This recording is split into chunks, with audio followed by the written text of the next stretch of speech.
Have you ever wondered how powerful nuclear weapons are? This question takes us back to the summer of 1945, a pivotal moment in human history. The world was entrenched in the throes of World War II. The Allies, frustrated by Japan's refusal to surrender unconditionally, issued a stern ultimatum, warning of prompt and utter destruction if they did not comply.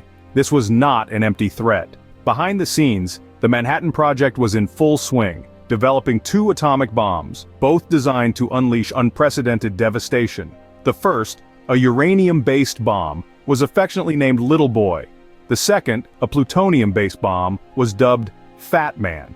In a top-secret mission, 6 B-29 bombers took flight, heading straight for Hiroshima. Among them was the Enola Gay carrying the deadly Little Boy. On August 6th, Little Boy was released over Hiroshima, unleashing an explosion equivalent to 15,000 tons of TNT and laying waste to an area of over 1 mile in radius. As the world reeled from the destruction of Hiroshima, a second mission was already underway. 3 days later, a B-29 bomber named Boxcar dropped Fat Man on Nagasaki. The explosion was even more devastating, equivalent to 21,000 tons of TNT. The immediate impact was unimaginable. Between 129,000 and 226,000 people lost their lives. The devastation was so profound that Japan surrendered just 9 days later, marking the end of World War II. But while one war ended, another was just beginning. The bombings of Hiroshima and Nagasaki sparked a nuclear arms race, primarily between the United States and the Soviet Union. This was the dawn of the nuclear age, a period marked by fear, innovation, and political tension. The world had witnessed the destructive power of nuclear weapons and understood the implications. This new era would forever change the trajectory of human history, leaving an indelible impact on global politics and security. The inception of nuclear weapons marked the dawn of a new era, an era that would forever change the trajectory of human history. The end of World War II did not mean the end of nuclear weapons. Instead, it marked the beginning of a new and dangerous arms race. This was a period marked by tension, suspicion, and competition, particularly between 2 superpowers, the United States and the Soviet Union. The nuclear arms race was more than just a contest of who had the most warheads. It was a struggle for ideological and geopolitical dominance. As the Cold War set in, the United States continued to innovate, developing more sophisticated and powerful nuclear weapons. A prime example was the B-83. This gravity bomb, which is still in service today, boasts a maximum yield of 1.2 megatons of TNT. That's over 75 times the power of the bomb dropped on Hiroshima. The B-83 was designed for versatility, with uses ranging from the nuclear bunker buster project aimed at destroying deeply buried enemy facilities to asteroid impact avoidance strategies. Meanwhile, across the Atlantic, the Soviet Union was not sitting idle. The Soviets were also developing their own nuclear arsenal, spurred on by a mix of fear, rivalry, and ambition. The arms race was not just about the number of weapons, but also about their power and capacity for destruction. This competition led to an exponential growth in nuclear arsenals, with both superpowers amassing thousands of nuclear warheads. This escalation in nuclear power was both awe-inspiring and terrifying. While these weapons of mass destruction were never used in combat during the Cold War, their existence shaped global politics, influenced military strategies, and cast a long shadow over international relations. In this era of tension and competition, the nuclear arms race was a dangerous game, a high-stakes poker match where the chips were human lives and the security of nations.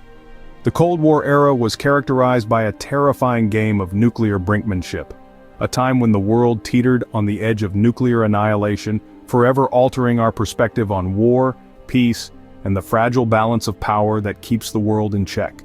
The quest for bigger and more powerful bombs led to some of the most awe-inspiring and terrifying nuclear tests. This drive was epitomized by the Castle Bravo and Tsar Bomba tests.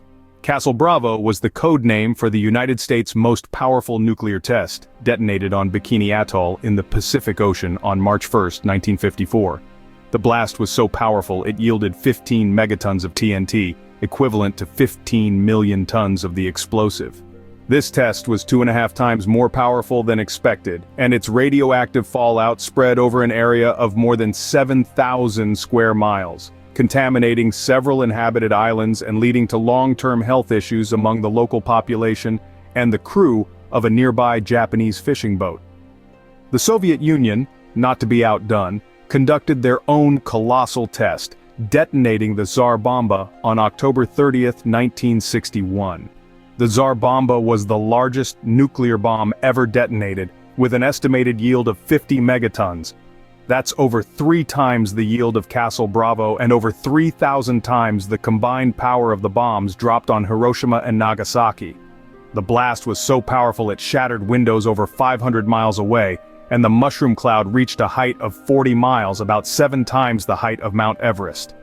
These tests were more than just displays of military might, they were stark reminders of the terrifying power of nuclear weapons and the potential devastation they could inflict. The shock waves from these tests reverberated around the world, influencing global politics and shaping the doctrine of mutual assured destruction, which held that any nuclear conflict would result in the complete annihilation of both the attacker and the defender. These tests represented the apex of nuclear power, demonstrating the terrifying potential of these weapons.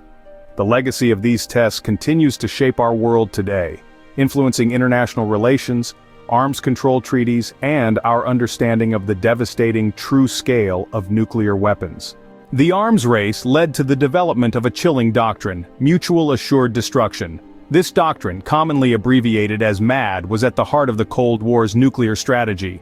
It's a concept as simple as it is terrifying. If 2 opposing forces possess enough nuclear firepower to completely annihilate each other, then the inevitable result of any nuclear conflict would be the total destruction of both sides. In essence, MAD is a deadly game of chicken on a global scale. Each side holds the other hostage with the threat of nuclear annihilation.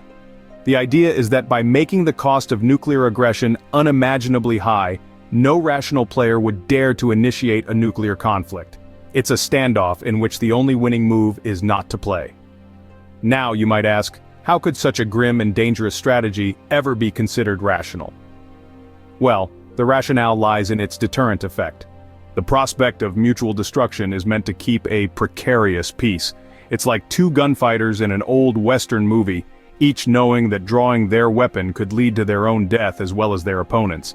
So, they keep their hands off their guns, maintaining a tense but peaceful standoff. This strategy has been criticized as a high-stakes gamble with human civilization. But there's no denying that it has also played a significant role in preventing a full-scale nuclear war since the end of World War II. The world has seen plenty of conflicts and skirmishes, but none have escalated to the point of nuclear warfare. The doctrine of MAD is more than just a Cold War relic, it's still very much a part of our world today. As long as nuclear weapons exist, the specter of mutual assured destruction will continue to hover over us. It's a sobering reminder of the destructive power humanity has unleashed, and the lengths we must go to prevent its use. The doctrine of mutual assured destruction continues to shape global politics and security to this day. So where does that leave us today? In the present day, the legacy of the nuclear arms race is still felt across the globe. 9 countries are known to possess nuclear weapons: the United States, Russia, the United Kingdom, France, China, India, Pakistan, Israel, and North Korea. Among these nations, the United States and Russia hold the lion's share, with roughly 90% of the world's nuclear arsenal. These weapons, though not as frequently tested as during the Cold War, still pose a significant threat. Some have argued that the doctrine of mutual assured destruction, while having deterred an outright nuclear war, has led to a precarious balance of power. Even a small-scale conflict involving nuclear weapons could lead to catastrophic consequences. The use of just a fraction of the world's nuclear arsenal could result in a nuclear winter, severely impacting global climate and causing widespread famine. This brings us to the ongoing efforts for nuclear disarmament. Various international treaties, such as the Treaty on the Non-Proliferation of Nuclear Weapons and the Treaty on the Prohibition of Nuclear Weapons, aim to prevent the spread and ultimately achieve the elimination of nuclear weapons. However, these treaties face challenges, including non-participation by some nuclear-armed states and non-compliance concerns. Moreover, the advent of new technologies such as hypersonic missiles and cyber warfare adds another layer of complexity to the nuclear landscape. These could potentially disrupt early warning systems and increase the risk of accidental or unauthorized launches. Despite these challenges, the global community continues to strive for a world free of nuclear weapons. The United Nations, the International Atomic Energy Agency, and numerous non-governmental organizations work relentlessly towards this goal, advocating for disarmament, non-proliferation, and the peaceful use of nuclear energy. The legacy of nuclear weapons is a reminder of the devastating power humanity holds and the responsibility that comes with it.